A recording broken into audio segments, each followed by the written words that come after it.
এই স্ক্ৰীনত লগাই দিয়া ফটোখন দেখি আপোনালোকে নিশ্চয় গম পাইছে এইকেইদিন এই ফটোখন খুব বেছি ভাইৰেল হৈ আছে। সৰু সৰু কিছুমান ক্লিপ ইনষ্টাগ্ৰাম আৰু ফেচবুকত খুব বেছি ভাইৰেল হৈ আছে। কিছুমান কমেণ্ট আৰু কিছুমান পোষ্ট দেখি গম পাইছোঁ যে এওঁলোকৰ কিছুমান ব্যক্তিগত ভিডিঅ' বোলে খণ্ড খণ্ডকৈ প্ৰকাশ পাইছে। খুব বেছি লাজৰ কথা, খুব বেছি দুখৰ কথা। তিতাবৰৰ ঘটনাটো সংঘটিত হোৱা কেইদিন হৈছে। এজনী ছোৱালীক লেটিঙৰ গাঁতত হত্যা কৰি পেলাই পুতি থোৱা হৈছিলে। তথাপিতো কিছুমান ছোৱালীৰ লাজ চৰম সন্মান বোলা বস্তুটো নাই। ইহঁতি নিজৰ কৰ্মৰ ফলৰ কাৰণে লেটিঙৰ গাঁতত আৰু বাৰীৰ চুকত পুত যায়। কোনোবাই বেয়া পালেও পাব, সঁচা কথাটো কৈছোঁ।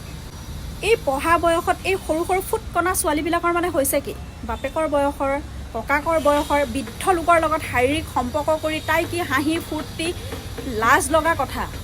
ছোৱালী সন্তান তুলিলে মাক বাপেকেও চকু দিব লাগে আৰু ছোৱালীবিলাকো অকণমান সাৱধান হ'ব লাগে।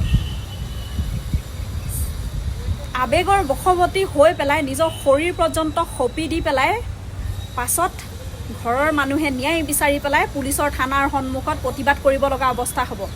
ইহঁতি নিজৰ কৰ্মৰ কাৰণে মৰি যাব। মানে কি হৈছে নাজানো, মানে নৱপ্ৰজন্মবিলাকৰ এই বুঢ়াটোৰতো লাজ চৰম বোলা বস্তুটো নায়েই, পপিয়া। কিন্তু এই ছোৱালীবিলাকৰ হৈছে কি?